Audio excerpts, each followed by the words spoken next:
Hey there, everybody. I'm Chris Metzler, one of the programmers here at the Green Film Festival San Francisco. Welcome. If you've got a chance to check out our lineup or see some other films, we love to kind of program some of the most interesting, cool, and just cool, interesting films from around the world that deal with the environment, the outdoors, and just kind of the way we as people interact with it. You just got a chance to see the terrific short doc Sending, and we're lucky enough to have director Carlos Mason here. Welcome, Carlos. Hello, thank you. What was the kind of original impetus for the story, and that you wanted to kind of pick up a camera and capture it? I wanted to share a very true and straightforward story about what it is to go rock climbing for the majority of people, right? Like there have been certain exceptional films made in the last few years that have told these extremely impressive stories about climbing. And one thing that I've noticed is that it's led a lot of people, a lot of non-climbers, friends of mine, to assume that that's what rock climbing is. And that's what the average experience is with rock climbing. And that,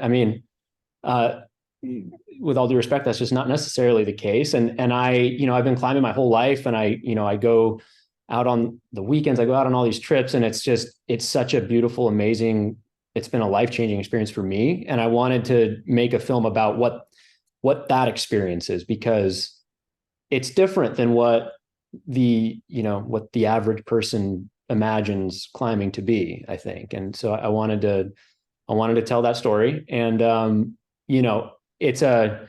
go in depth really about my own personal life experience and the social experience of climbing.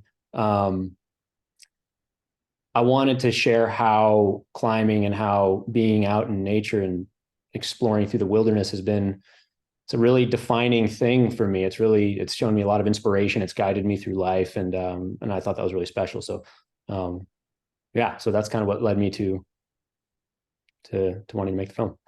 Nice. And then how did you choose some of the folks that are featured in the film? I mean, in the sense, like, were they friends or colleagues, or did you what was that process like? Yeah, no, they're my actual good friends, my climbing friends. I've known them for a really long time. And that was a really important thing to me. I wanted this film, like, as on every single point that I could, I wanted this film to be personally authentic to me and in my life. I didn't want to just do a casting and have the people on camera just be random people. I wanted them to be people that I know, that I've spent time with, who I've climbed with, who I trust, and who I've had these great life experiences with. So and that's, to be honest, part of what made getting the project into production so difficult, because trying to coordinate schedules with pro climbers, specific, like,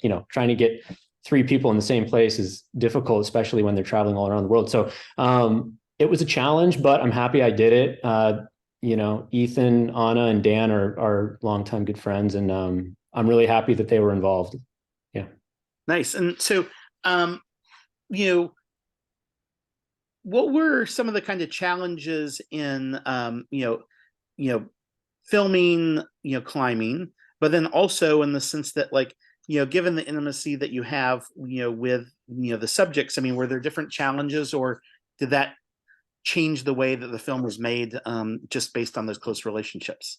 Yeah, for sure. Well, so first and foremost, one of the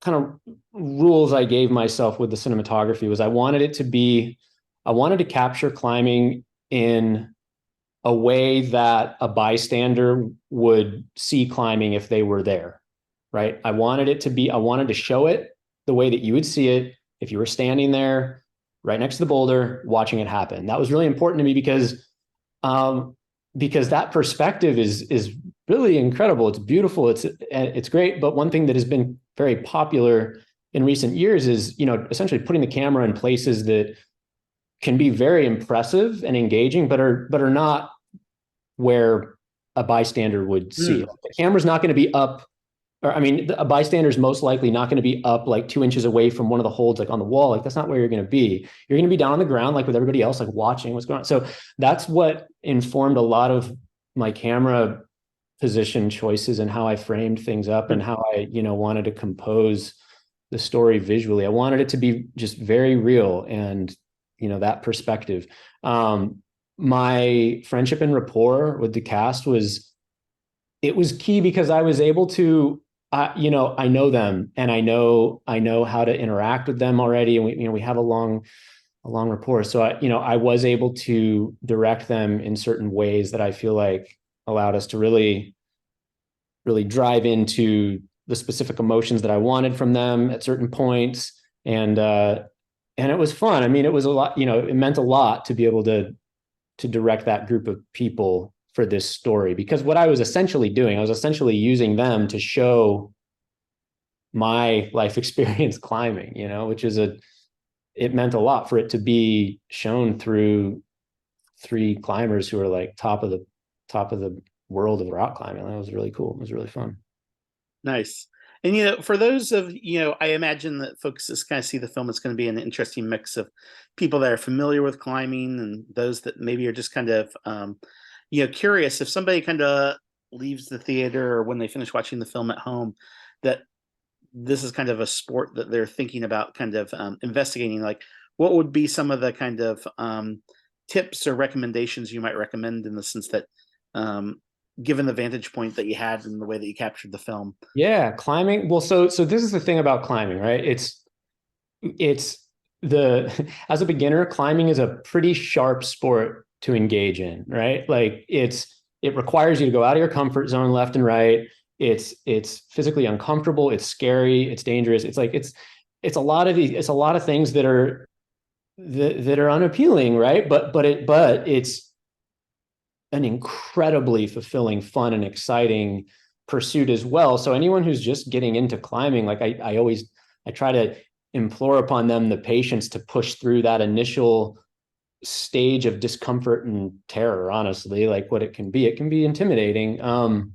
But once you break through that and you start to feel this sense of confidence with balance and the physicality of engaging with the wall and having your center of gravity in the right spot, all of a sudden it unlocks this deeply innate skill that all humans have to climb. Like we're built to climb. Our bodies are built to climb. It's incredible how strong your fingers are and what they can do.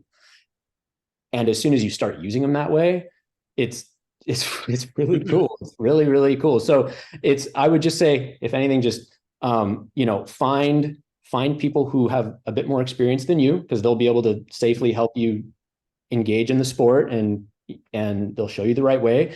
And just be patient, and don't expect yourself to be climbing like a pro climber after 3 months. That would be insane. Just be patient and push through that early phase of discomfort, because it's so worth it on the other side. Yeah, it's good. Very cool. Well, thanks again for sharing the story with us, Carlos. And we're excited to have the film as part of the festival. So thank you again. Thank you so much. I appreciate it.